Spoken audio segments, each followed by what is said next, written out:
Lovely.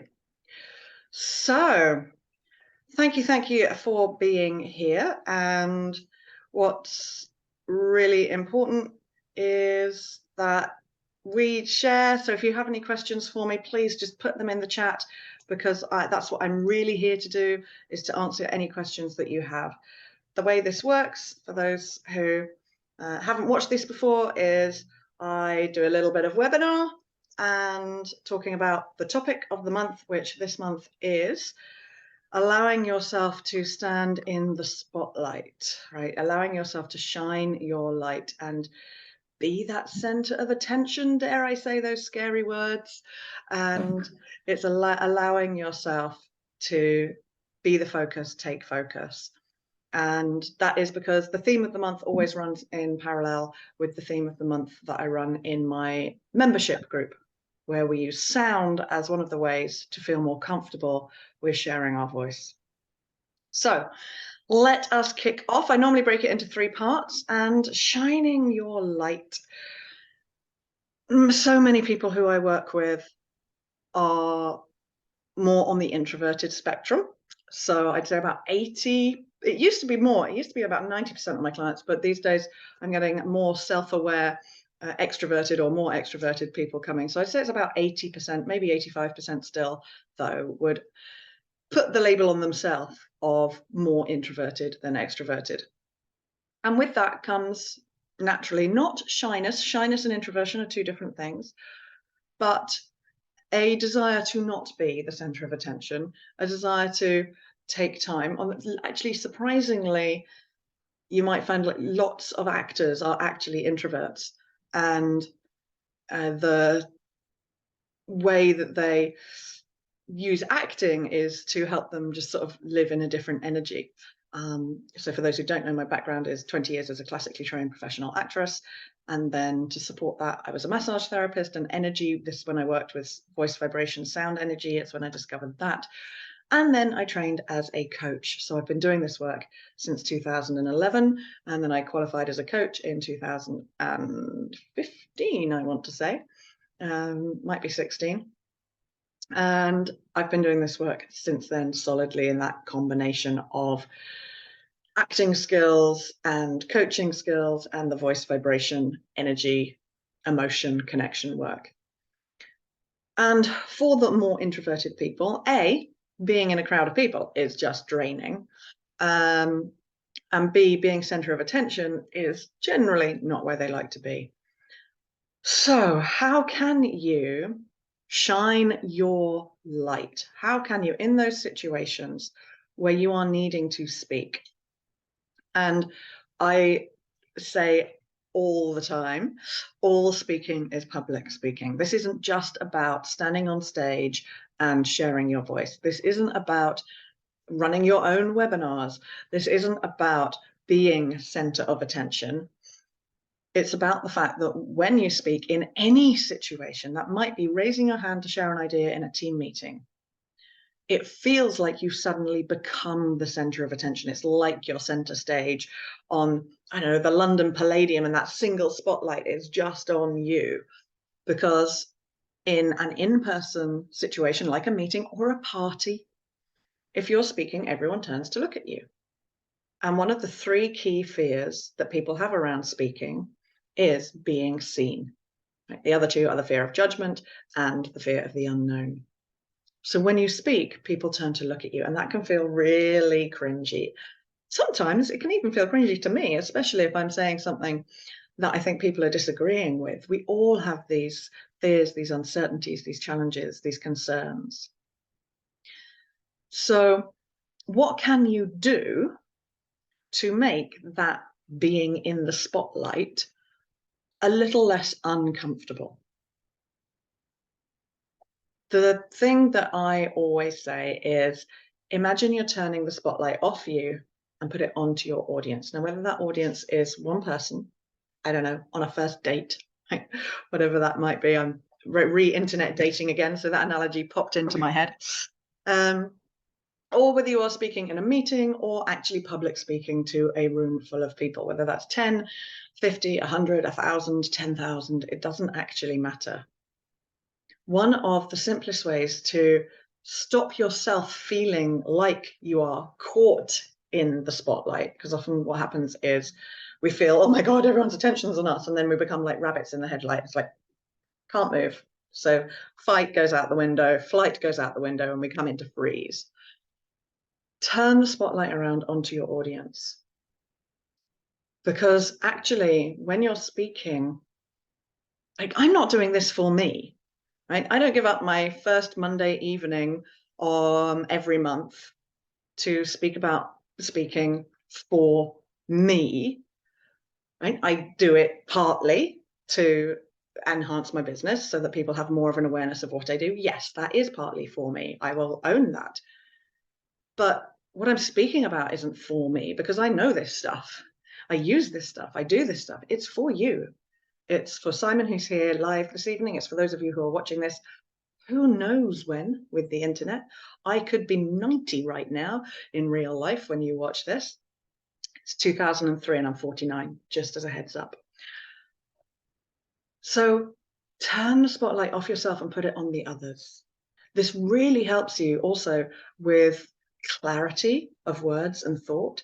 It helps you with creating the right energy, because suddenly when it becomes not about you, but the benefit of the people who either you are speaking to or the people you are speaking for, then the pressure of the spotlight goes away, because actually it's not about you. So in this example, my spotlight is on you, the people I'm speaking to. And I'm sharing tools and techniques to help you manage your speaking challenges, whatever they may be. And then there is a myriad of them. But it comes down to three things always: the fear of being judged, the fear of the unknown, the fear of being seen.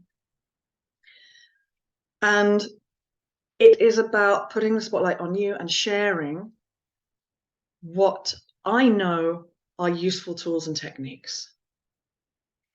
When my focus is on you, it changes my language, because I have to remember this stuff is like water off a duck's back to me. I live and breathe this stuff. So much of it comes from my training, classical training as an actress. So much so that when I started doing this work, and I didn't realize that when I was speaking, it wasn't about me.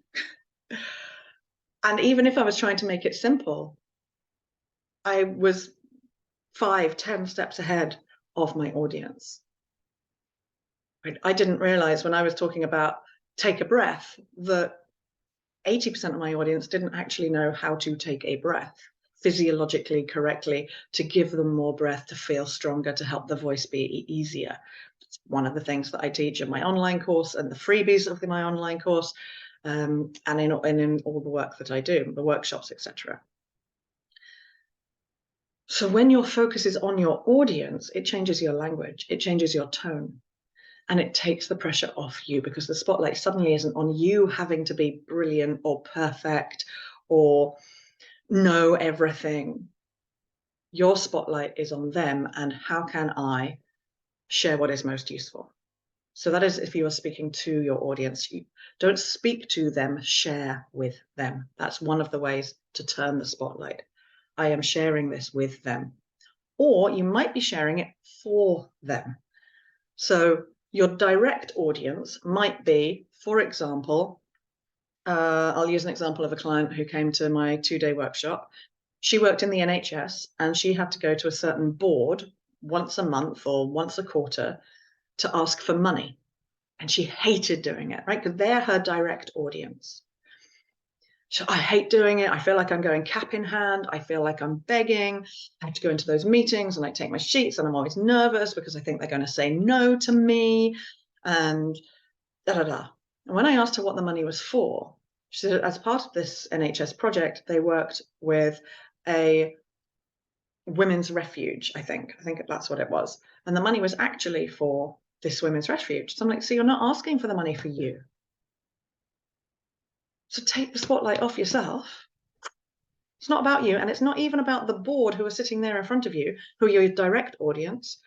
You're asking for those women and their children who really need the money. What if you put the spotlight on them? She went, I can do that. I can ask for that.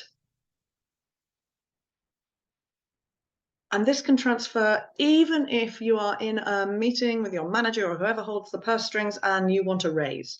There's a guy who I work for, I work for his company, and he still gets me in, but he said to me, we went out for lunch a couple of months ago, and he said, whenever you work with people, they just come, when they finish working with you, they just come in and ask me for more money.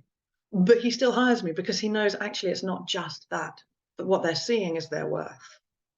And someone said to me, but what if, how is me asking for a raise, how can I turn the spotlight off me then? And I said, well, are you feeling valued in the work you're doing right now? He said, not really. I said, so how much more would you need to be paid, or what time off, or what else would need to change for you to feel valued? She said, X £1,000, whatever it was. I said, okay, and if you get that money, will you feel more valued? She said, yes. I said, and if you feel more valued, what positive impact is that going to have on your team? Because she was a manager. She said, well, I'll be feeling more valued, and I'll be more patient with them. I won't be feeling begrudging. And she went, oh, I get what you mean. Right. So even in that situation, which can feel like a selfish situation, if you put the spotlight on, actually, I will be a better manager. And you don't have to tell the person you're talking to that, you need to know it. So that is tip 1 this evening of how to shine your light a little bit more, is turn the spotlight off yourself. Now, Simon, you're here live. So if you have any questions at any point, please just either type them into the chat or unmute yourself. So I'm going to ask you now, do you have any questions about that, about the turning the spotlight off yourself, before we move on to the next element?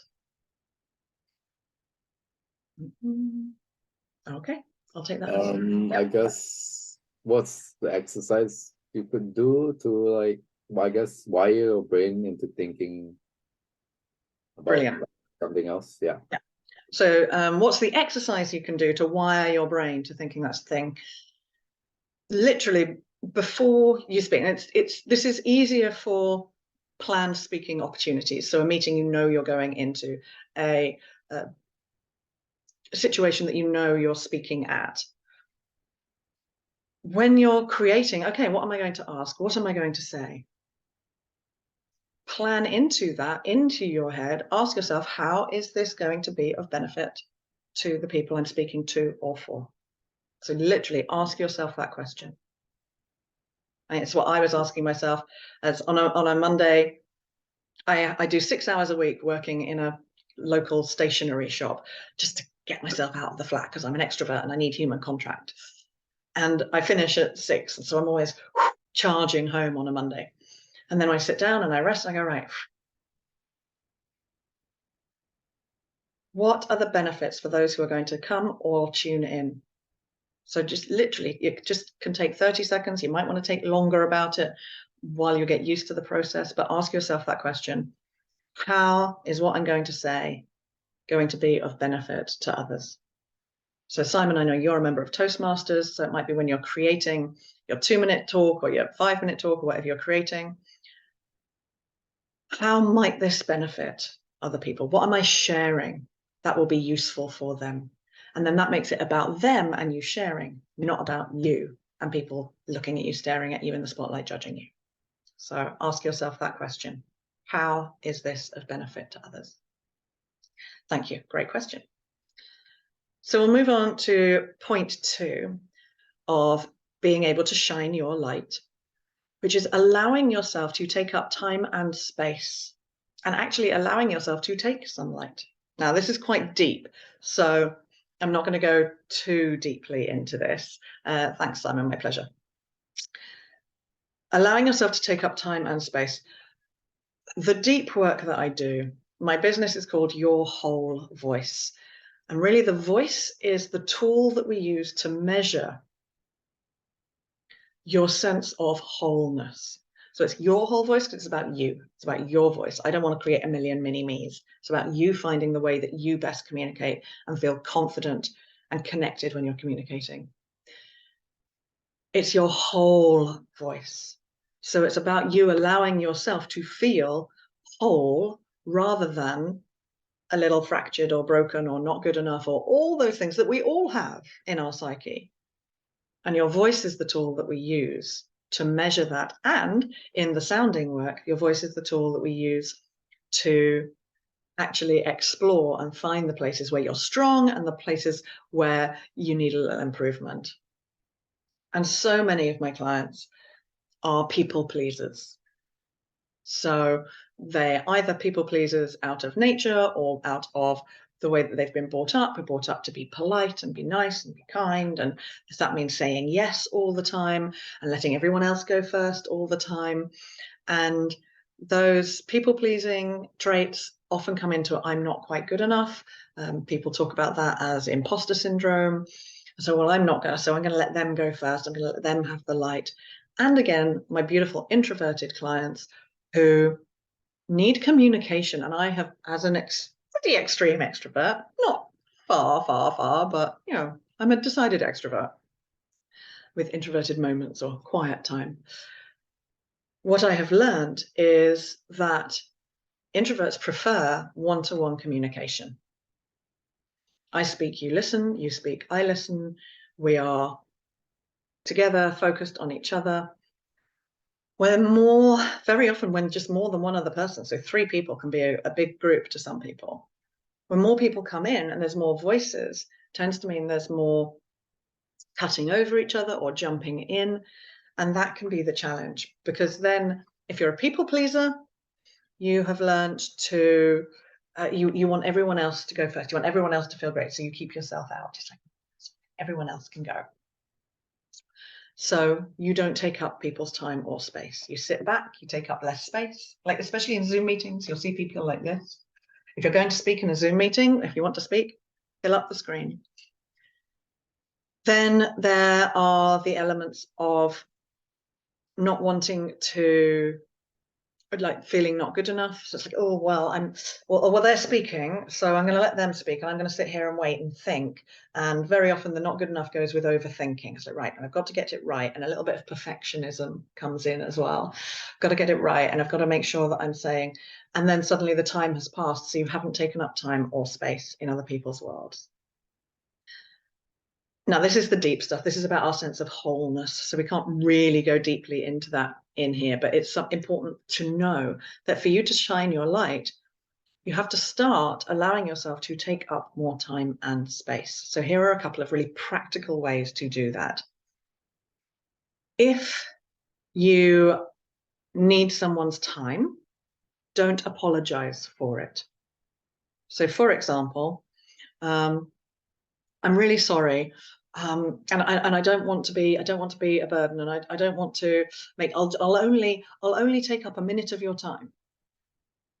Right? All of this is making yourself smaller, not taking up their space. So, you know, someone might be really busy and they might want to acknowledge that. But actually, is it just a minute of their time you need? If you need 5, if you need 10, if you need 15, ask for the time you need. Even if they're a busy person, even if they're an abrupt, blunt person, to start with, I know your schedule's really busy. Those kind of people always like to know the result that they're going to get. So it might be, in order for me to do X, Y, Z, whatever this person might be looking for, or that will benefit them, right? Put the spotlight on them, not you.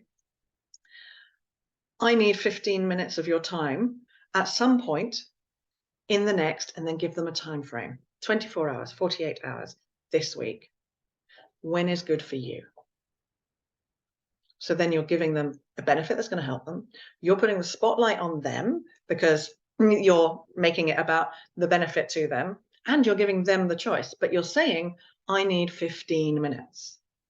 And I need, not I would like, or I would love, or it would be really good if you need that time, take that time. So there's a really lovely structure for you to use. So, and then when you're in their space, having that time, allow yourself to take up space. And this is physiological. Literally sitting to your full height, having both feet on the floor, not crossing your feet, not sitting back in the chair, making yourself smaller. And this is in real life meetings and Zoom meetings. When it's time for you to speak, obviously when you're listening, you can sit back and be a little bit more relaxed. This is a great listening position, but not shrunken. So still with a spine that is elongated but relaxed. And then when it comes to your time to talk, bring yourself a little bit forward on the chair and just allow yourself to be in your full height. And then when you speak, taking up time, it's not about rushing. So many people, the fear is, okay, I'm just going to go in. I'm not, especially with challenging conversations. And I have a whole method for that. That's a whole workshop on its own. I've got a whole one-day workshop in November on that, how to have challenging conversations. But especially if it's a challenging conversation, don't be rushing it, trying to go, okay, I'm just going to get this over as quickly as possible, because then we lose clarity. So breathe. And a really good technique to allow yourself to take up more time to slow down a little is, before you go into that situation, breathe out through your mouth, in through your nose, 3 to 5 long, slow breaths. You'll slow down your heart rate. You'll slow down the amount of adrenaline pumping through you. The adrenaline will still be there. So take time to breathe in your full height and then just speak, allowing yourself to take time. I mean, this is just so meaty. I could literally talk for days about this, but allowing yourself to take up time and space will allow you to take a little of the spotlight and allow you to be a presence in a room. So the tools for that: breathe to slow down so you can take up more time. Posture, literally physically take up space. And if you're needing to ask for that time from people, approach them with result. So we need to do this, or in order to get ABC, I will need X amount of your time at some point in the next Y amount of time. When is good for you? So there's some tools and structures for you. I'm in the middle of writing book 2 at the moment, which is full of these useful structures. Simon, do you have any questions for me, as you get me all to yourself this evening, about that element of allowing yourself to take up time and space? I may have a thing about it. Okay, no worries. Yeah. There doesn't have to be a question. There's time for Q&A at the end as well. So I will move on to the third part of this evening, which is allowing yourself to shine your light. Allow yourself to shine a little.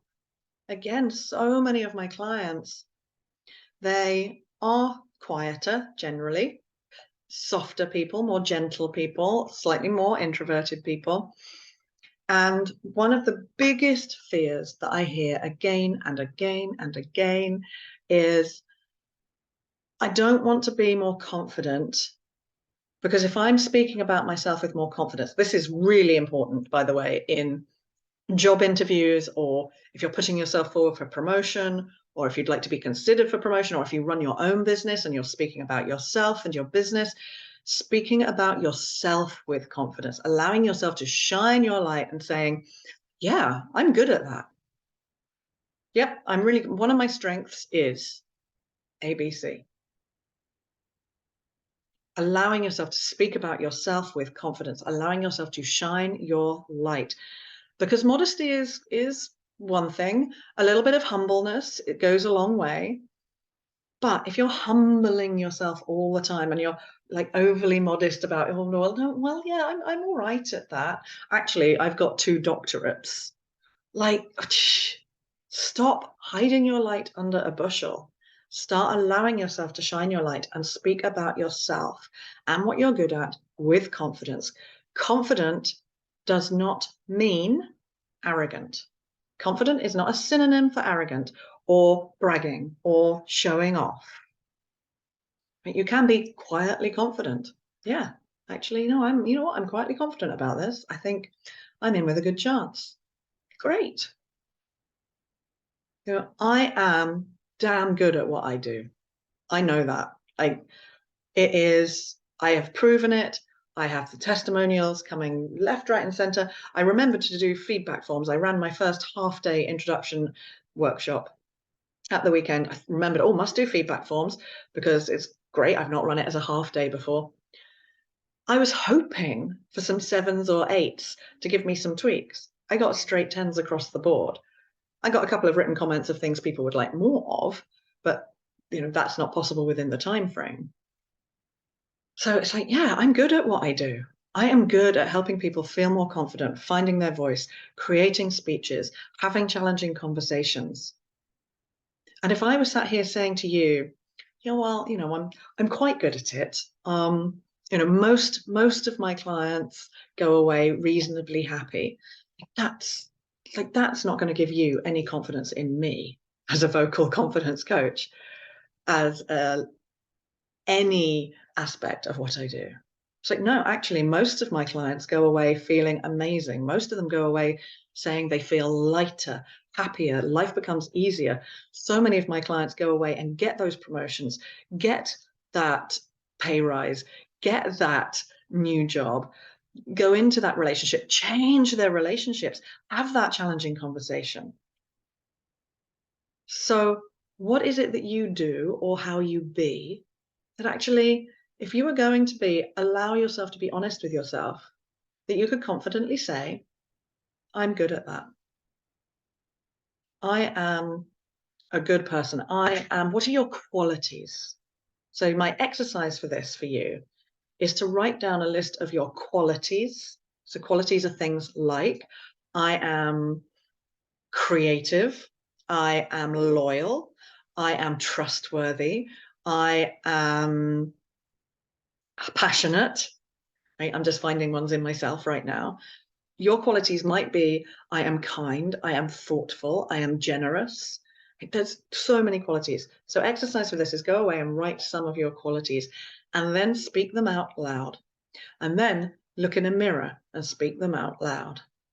If you find that exercise difficult, which so many people do, then you know that you are not allowing yourself to shine your light. And that's part of the reason why, if you feel stuck in life, or you feel small in life, or you feel like other people get opportunities that you don't, it's because those other people are saying, yeah, actually, no, I'm good at this.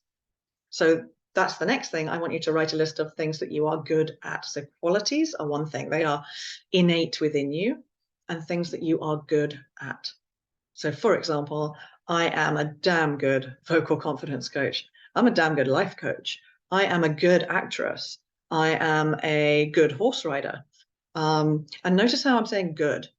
Like, I am not a brilliant horse rider. I think most of my clients would say I'm an excellent coach, right? But I'm not asking you to boast or brag and say you're the best. I'm asking you to start to shine your light and acknowledge what you're good at, because if it's true, it's not bragging. And if you're afraid of appearing arrogant because you don't like people who come in and go, yeah, well, I know this and I've got this. If you're afraid of appearing like that, you're not going to come across like that. And it might be a little bit awkward for you to start with, but when you start seeing the results, trust me, you will love it. So in order to start shining your light a little, the exercise I have for you is write a list of your qualities and the things that you're good at and start saying them out loud and start shining your light. There are so many different ways you can shine your light, but I like to keep these webinars simple. And we are out of Judith speaking time. So Simon, if you have any other questions for me, please do ask. If you don't, that's all right too. And then we will bring this evening to a close. But I am here for your questions if you have them. Thanks for your webinar again, Juliet. It's very insightful. Also covers refresh some of the things that you said in the previous session. So that's always nice. What are your? Yeah, sorry, you have a question. Yeah. Just wondering if you could I guess elaborate a bit more on the second point in regards to the wholeness stuff. I know you I mentioned one tip, which is don't apologize if you need to take up someone else's time or space. Yeah. I wonder if you have any other tips for that. Yeah. Yes. So tips for not apologizing for taking up time and space. Obviously, if someone is really It's busy, more on the it's more on the like sense of wholeness, the whole point. the sense of wholeness. Yeah. Yes. Okay, so it is the deep stuff. So our sense of wholeness really comes from our beliefs that we're carrying. So our life experiences, as you know, Simon, you've seen me speak as a guest speaker at the Toastmasters. I say your voice is a reflection of every experience or emotion you've ever had, witnessed, or imagined in life. Your voice is also a reflection of your thoughts and feelings about the people that you are with and the situation you're in, about yourself in relation to that situation and those people. And your voice is a reflection of how you feel about yourself in general. So if you've experienced things in life that have knocked you, and who hasn't? We all have. That will knock our sense of wholeness. If we've had people in our life who put us down, or we've had experiences doing something we love, like, so I love singing, but as a child, when I sang, people used to make fun of me or would laugh at me, so I would get really nervous. So that would make me think I was a horrible singer, and that took away some of my wholeness. It was a little crack in my sense of wholeness, of I am good enough, I am whole. When we are in relationships and we get our heart broken, or someone betrays us, it might not be a romantic partner, it might be a friend or a parent or a colleague, and they go, well, you did this, and you're like, oh, and that takes, so it's all those little breaks in life, all the little cracks that take away, if we let it, from our sense of wholeness. So in order to regain our sense of wholeness, because when we feel whole, we are amazing. And when we feel, there are situations where you feel good, and people who you love and like you, and you're like, yeah, this is where I belong.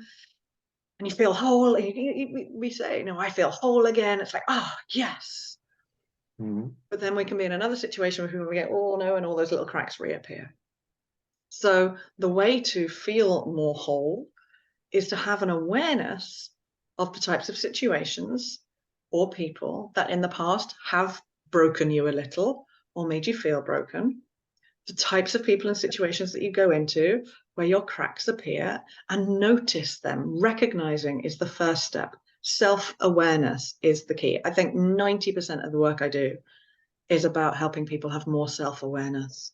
Because when we're aware of the situations that challenge us, the people that challenge us, the types of people, the types of situations, when we are aware of that, we can then use the tools and techniques to remind ourselves that actually, no, I am a whole human being.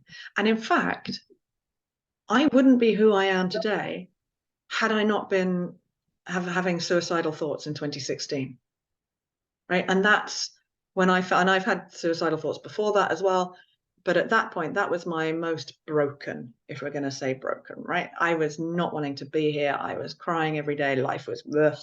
And on the outside, I was still like, yay, life coach and vocal coach and confident, and my diary is busy. And underneath, I was literally crumbling apart, breaking away.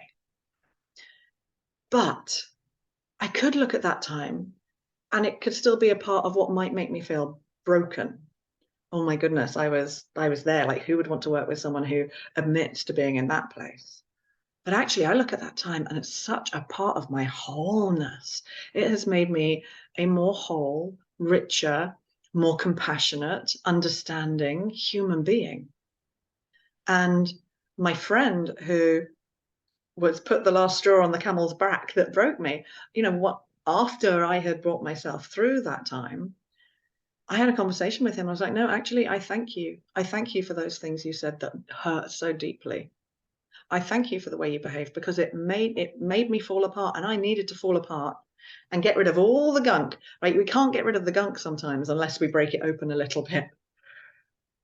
And I am more whole now than I have ever been. So wholeness is about accepting the whole of who we are, the good stuff and the bad stuff. I accept my wholeness, that I am impatient, and I acknowledge it and I am aware of it. So I work on my patience. And especially in situations or with types of people who I know challenge my patience, I use the tools to go in, because I am a whole human being. We are all whole. We are all perfect, and we are all flawed. We are all perfectly flawed. And that's what I mean by wholeness. Does that make more sense? Yes, yeah, that does make a lot more sense. Yeah. Like, Yeah. Thank you. like, Thank you so much for the question.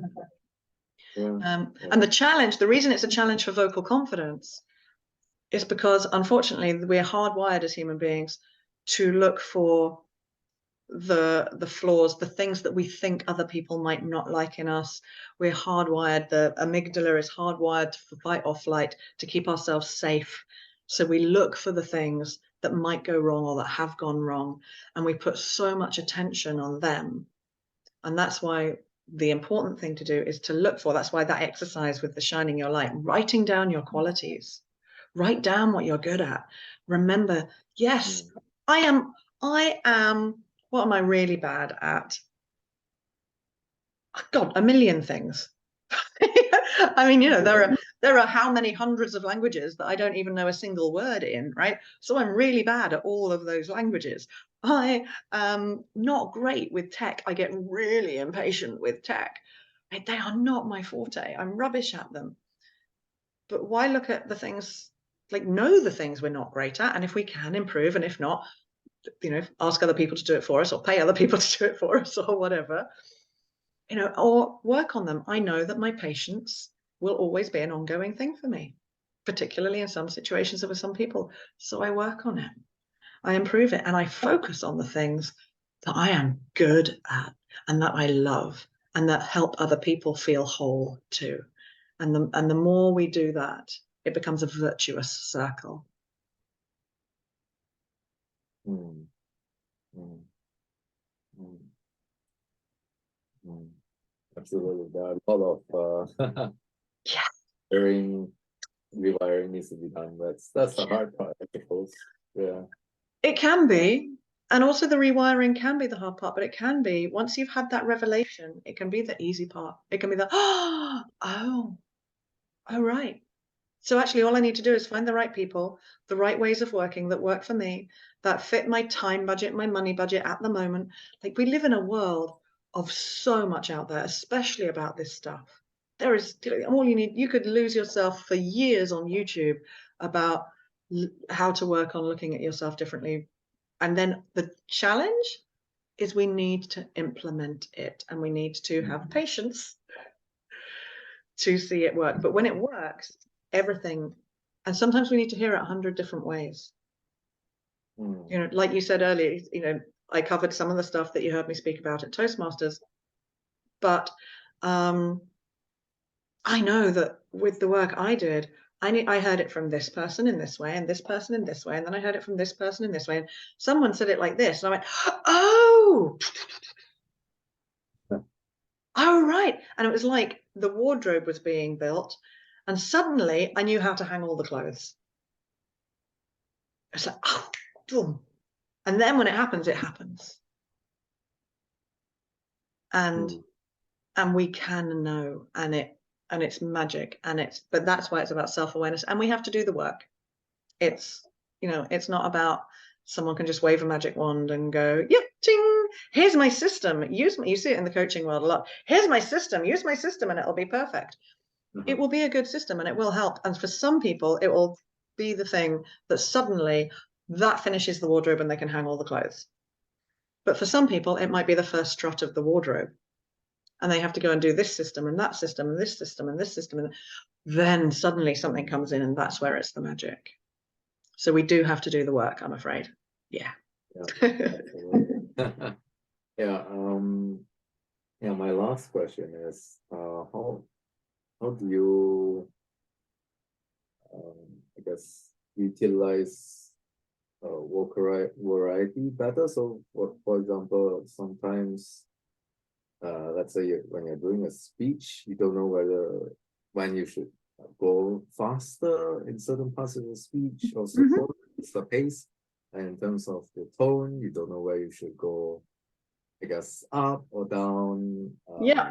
Your pitch, volume, and all that. Yeah. So creating vocal variety, especially in a talk, which I know you do at Toastmasters a lot, is that thing. Actually, one of the things that helps most is putting the spotlight on your audience, turning the spotlight around. And when you're practicing, practice it in different ways. Like actors, I was about to turn around and go, look at my things, but I've just changed my office space. It's very exciting.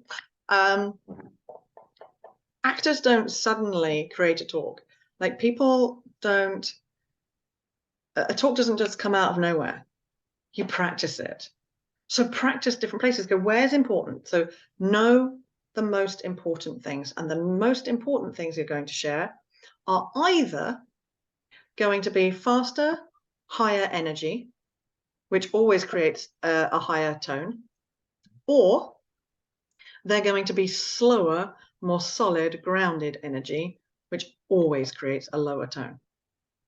So go through your speech and go, right, what are the most important things in this bit, in this bit, and in this bit? And you've got to remember that not everything's important.